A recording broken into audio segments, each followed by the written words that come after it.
made in China, made in Bangladesh, these third world countries, you know, Vietnam or Cambodia, Haiti. It's sad. They're all competing for business from fast fashion companies. And it's so sickening. I wish that they didn't have to do that, but they do in order to live. Wow, I'm getting emotional. Sheesh. Okay. Yeah. It ain't right. Oh, wow. Okay. Oh. Anyways. Yeah, they shouldn't have to do that. They shouldn't have to. Oh. Okay. Oh, it's absolutely sickening. Absolutely.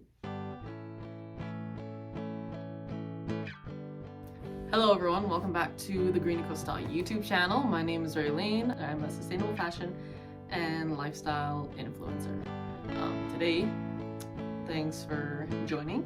I guess you're interested in what fast fashion actually is, and that's why you clicked on the video. And I'm here to tell you. So, long and the short of it, if you don't want to watch this whole video, fast fashion just focuses on quantity over quality, basically. A large quantity of fashion for a low price, right? So here are some fast fashion brands, actually. And yes, I'm calling you guys out. We got Zara, H&M, Shein, Walmart, Joe Fresh, Victoria's Secret, Urban Outfitters, Guess, Gap, Fashion Nova, Forever 21, Topshop, Adidas, Hot Topic, American Eagle. Did I mention Walmart? Yes, Walmart, Shein, all these. Oh my goodness. Well, you know, Amazon isn't a fast fashion company, but I'm throwing out Amazon out there too because it is part of the problem, is why we have this, is why we have capitalism. This economy that we live in is because of these mass producing, low quality, cheap priced products out there for us. Disposable products, by the way. The longer fast fashion has been in the air, has been a thing, the more word is getting around, right? So that means it's a competition between all these underdeveloped countries to gain business from these fast fashion companies. And it's sickening because if they don't get business from certain companies, then they'll go to a different country. That means they lost a decent amount of money, which isn't even a living wage.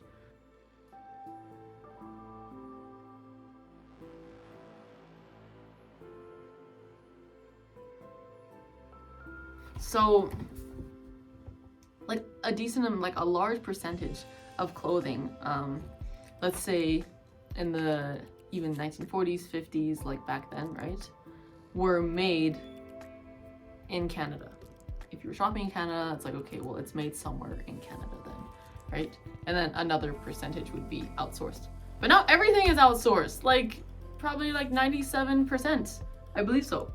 Well, in the US, it is 97%. In Canada, it's like 80%. But now that means that just encourages greenhouse gases, and for lower quality of garments, waste in our landfills, because now we're buying more low quality made products instead of higher quality that are long lasting. Do you see what I'm getting at? You know, back in the day, things are made to last for a decent amount of time, for long lasting. But now stuff is made not to last a long time. They're just supposed to be disposable, like gum or cigarettes. And it's very sickening. Like, clothes aren't supposed to be disposable, but we've come into this world where fashion is now disposable, and everybody shopping at malls or anywhere, you will always run into fast fashion companies. You can't get away from it. They're everywhere now. As we've developed, clearly, as we've improved in our lifestyle, it's become more and more of a problem, fast fashion, or mass producing companies, brands, fast food even, you know, I can touch on that. We are progressing in not a very good way, you know, like we're giving into big corporate companies that want to take charge and rule over the little guy, right? And like it's sickening because you think that they're the little guy, like people overseas in these third world countries, because we live a good life, we're in Canada or we're in like the United States or whatever, right? And we live under a roof with air conditioning and heat and clean water, but we're also the little guy. We're giving into capitalism. So the whole idea of fast fashion is to bring us more products faster than we even know what to do with for low prices, right? So we think, oh yeah, you know, a lot of people love shopping and it like releases serotonin or whatever when we buy stuff, but we don't need it. It's like everybody loves a good sale. Everybody goes, oh yeah, you know, buy one get one 50% off. I love it, so you're gonna get it just because it's on sale, but you don't even need it. You don't need it, so why are you buying it then, right? So you're gonna just throw it out later. Clearly, you probably will. Back in the day, like honestly, before even, let's say like the 1950s or 60s, fashion brands and companies would release 2 collections a year, right? Stay with me. So they would release their spring, summer, and fall, winter collections, right? 2 collections a year, okay? And now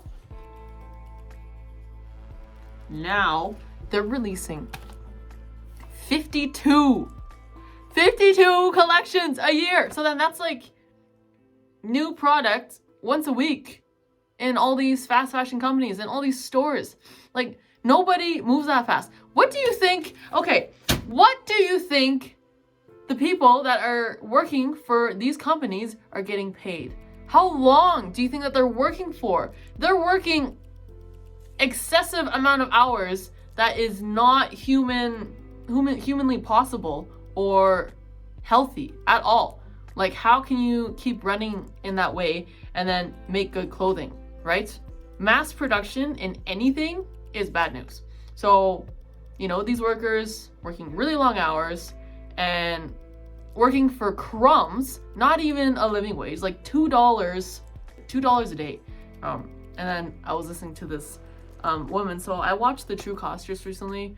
I watched it before. I'm gonna pop it up here. It's a very good documentary. You should watch it. But if you don't want to watch something that long, you can watch me. Hello, because I'm telling you about fast fashion. But yeah, so these people that work in these third world countries, that work for these fashion companies, they're honestly desperate to hang on to this business from fast fashion companies. Zara, H&M, Joe Fresh, Walmart, Forever 21, whatever. All these companies, if they don't give them this cheaper price, like, oh yeah, you know, we'll make these garments and sell them back to you for this cheaper price, right? If this company is saying, oh, that's too expensive, lower your prices, and then this owner of this factory, if he's like, no, we can't lower that, we can't afford it kind of thing, right? These guys can barely afford this, right? To even live with this. And now this big company is like, okay, no, lower your prices. Otherwise, we're going with somebody else. No, we're not going to do business with you, Bangladesh. We're going to do business with Cambodia. Probably not. Probably China, because China's the cheapest, honestly. So they're going to China. But you know why? Well, China or Bangladesh, they're like tied. They keep lowering and lowering and lowering so that we can have lower prices on our garments. Big company is getting good money. We're getting screwed over. They're obviously getting screwed over because it's like, oh yeah, you know, we can buy all these big things. We can buy so many clothes. Look at me, I'm rich, blah, blah, blah. Look at, no, you're not. You got this $3 shirt. You got a shirt for $3, brand new, made from a child or someone else that is overseas that can barely live. with their work's pay. So these big fast fashion companies will make you think you're rich, selling these really cheap products, brand new, but in turn, it'll just make us want to buy a lot more than what we actually need, and then that means we'll throw out a lot more, ending up in landfills and oceans and back to those third world countries where they were first created.